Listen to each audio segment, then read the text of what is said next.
Recently, we've been having a lot of questions with regards to quantum physics and how that affects our timeline, how it affects our manifestation, how it affects the universe, and what we actually get. Is it actually possible that there is science behind the 21 string theory, quantum physics, and all the rest of it, and everything is intertwined? Well, actually in this video, I'm going to break down the 3 things that we need to know when it comes to quantum physics or quantum realities. And how we've noted this down is giving you some mind-blowing ways that your mind can actually alter your reality.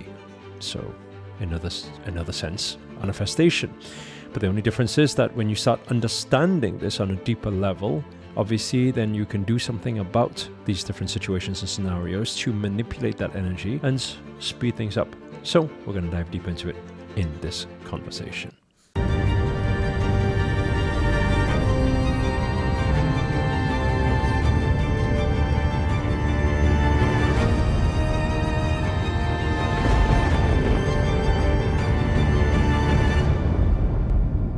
The first thing we need to know before we even get into the 3 parts is that it's like a holographic universe. So what I mean by that is our mind is merely just a mirror of reality, or reality is purely just a mirror of our mind.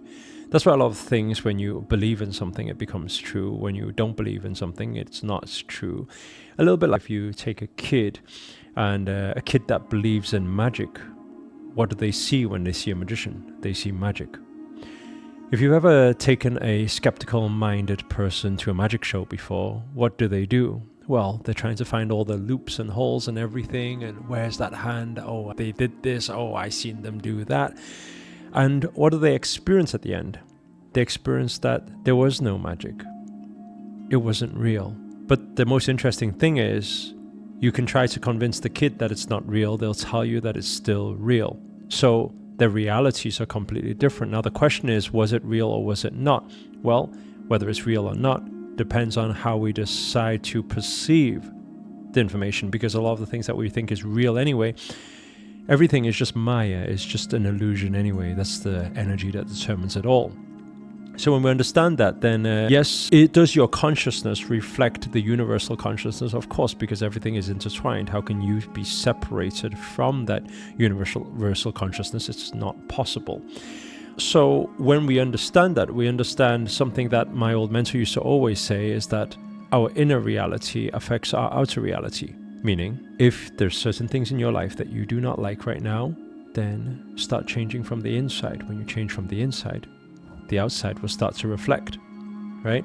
So when we start to understand that you are both the creator and the creation, you're part of that collective, what are the 3 things when it comes to quantum mechanics, quantum physics, or quantum realities that we need to know about?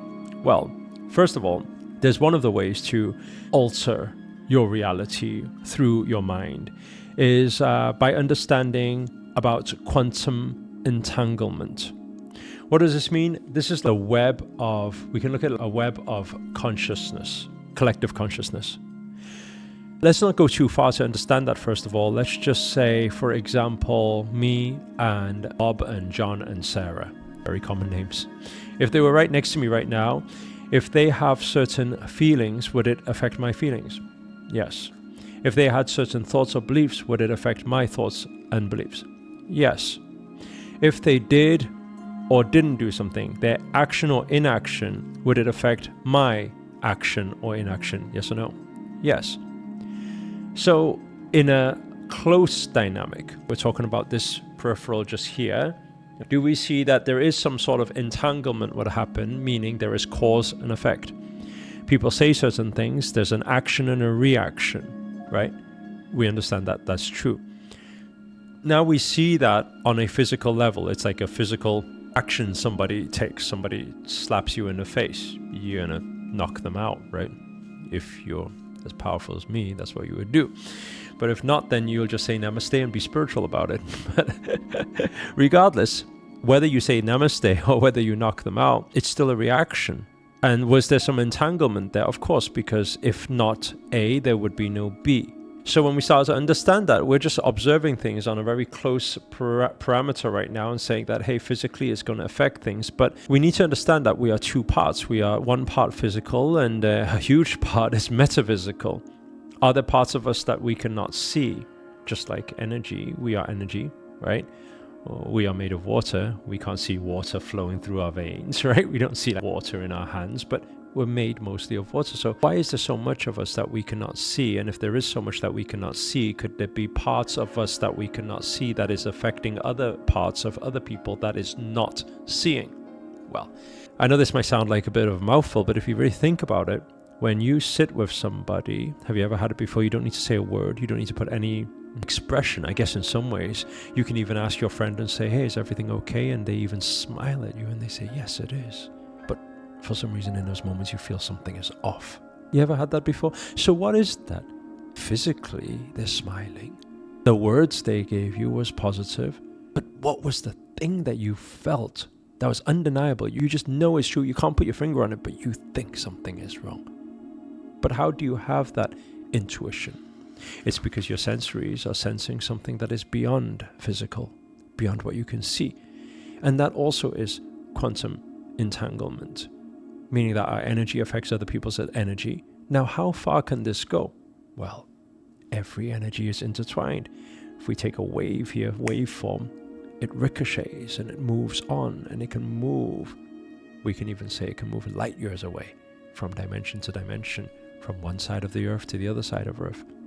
And that's why there's been so many researches done, and you've probably seen things like this where there's been twins that are separated from birth and they're on two sides of the earth, and how do they feel each other?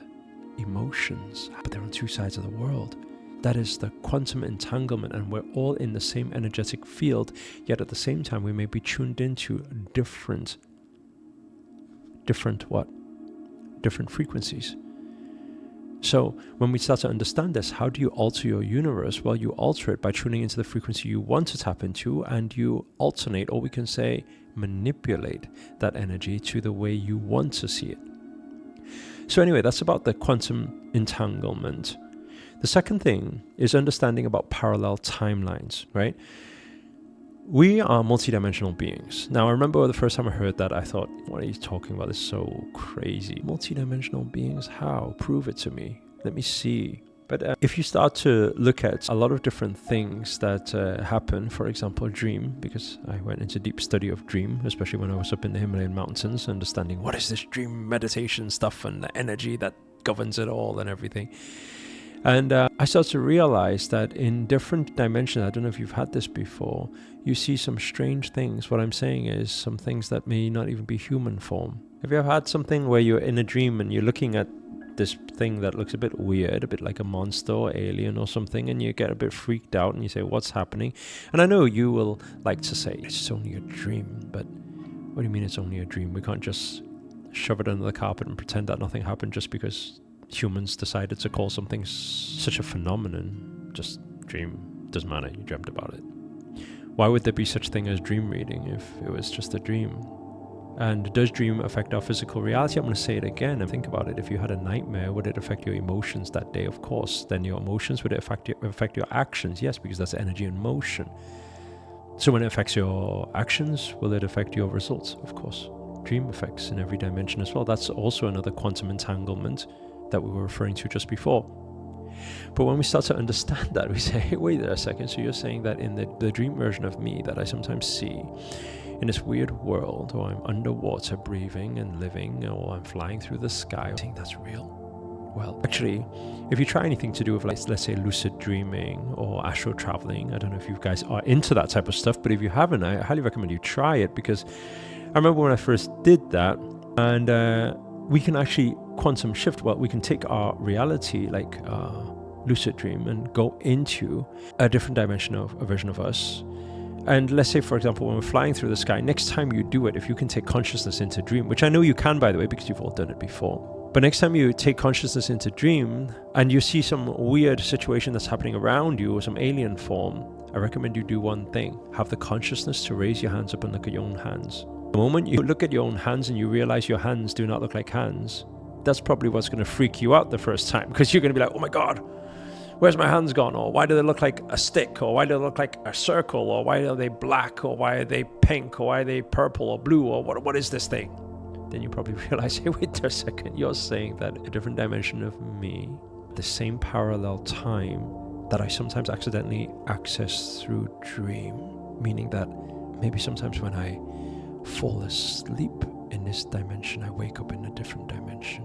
And as Rumi said, sometimes when we are falling asleep in the other dimension is when we finally wake up in this dream, in this dimension. And maybe sometimes when we look at that, we're like, wait there a second, this is a little bit trippy, what's happening? And then we'll come to the realization of that we are multidimensional beings, living in all the parallel dimensions at the same time.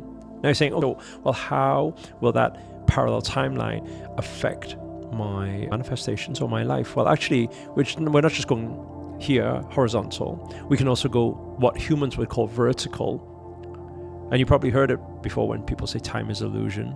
You probably heard a song where people sing about time is illusion. But it's not just a song, because humans think that time is linear, and on this physical plane, maybe time is linear. But in our quantum plane, time is not linear, time is also parallel. And when we understand that we are parallel, we have parallel timelines, we'll start to realize that the past is not actually the past, and the future is not the future. The future is here now, and the past is also here now. And in that sense, when you can wrap your head around that one, and I know there's going to be a lot of questions around this. If there is, let us know inside the comments below. If there's common questions, I'll create another show just to answer those questions. But if there is that happening, then is it possible that right now, if I'm living in my past, the actions I take right now will directly affect my future? The actions and the choices that I make right now will shift what I see right now. In fact, we are quantum shifting all the time without even knowing about it. Feels a little bit like a glitch in a system. You suddenly zap and you arrive somewhere else and you're thinking, hey, what is this whole quantum shifting thing? How is this possible? Well, you've had it before. I know you've had it before. You've left your keys in a drawer somewhere, and you're 100% sure you left it in that drawer. You went back some time later to open that drawer, and suddenly it's not there, and you're like, I know I left it there. You look everywhere and you can't find it at all. And for some reason, after a few hours, after searching everywhere, you go back to the same drawer and it's in there. And you could have sworn it was not there just before. How on earth did that happen? That, my friend, is quantum shifting. And that can only be done if we are living in parallel universes at the same time. But the only thing is, sometimes that glitch is when we are unconsciously quantum jumping. The question is how to consciously quantum jump. Again, another topic for another day, because it's a very long topic, but if you're interested in that, again, comment below, and if there's enough comments, my team will get me to make a video to talk a little bit about quantum jumping and how to consciously do that jump. Because when we can consciously do that jump, guess what? A lot of mistakes that you probably made before in your life, you can correct it. Things you said that you regret saying, you can correct it. You know, in the past when they used to sing, what if you could turn back the hands of time? But this is saying, you can go back in time. In fact, you are in time right now.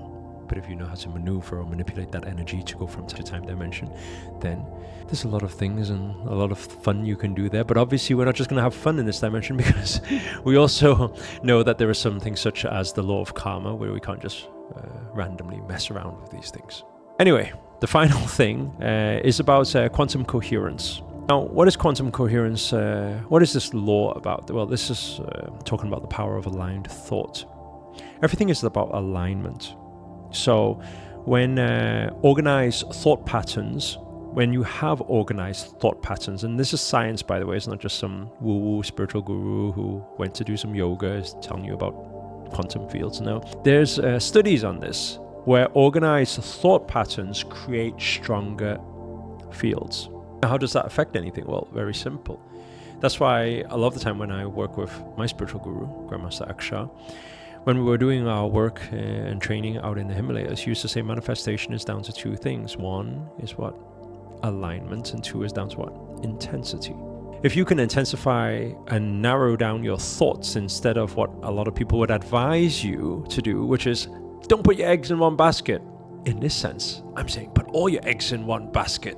Because if you put all your eggs in one basket, guess what happens? You've got that laser focus, you've got that alignment, that coherence, and guess what happens? Those organized thought patterns will create stronger fields. Therefore, you become more magnetic. And that more magnetic energy will create that shift. And then you'll see it in your reality, right? That mental coherence affects our physical matter. This has also been proven, by the way. And how do we actually increase our quantum field effects? Actually, it's known that meditation also helps us. So giving you something practical you can actually start doing is understanding that collective consciousness amplifies our reality, that focused intention shapes our probability of something actually happening, and by using meditation or meditating more frequently, we can increase our quantum field effects, because when our mind silences, guess what? We've got a fresh sheet with no diversified thoughts. Now we can narrow it down and channel it towards one particular thing, one goal, one dream we have. And when we do that, guess what? Kaboom. There it is, right in front of you, right? So what have we learned here? It means that our aligned thoughts become our physical reality, right? This is a very interesting topic. I've been into quantum physics for many years now. Hopefully you guys found it interesting too, and hopefully by understanding this, we can actually start finding practical ways to actually involve our energy, our mind in a certain way, or channel our focus in a way, so that we can start manifesting our dreams, or manifesting miracles even.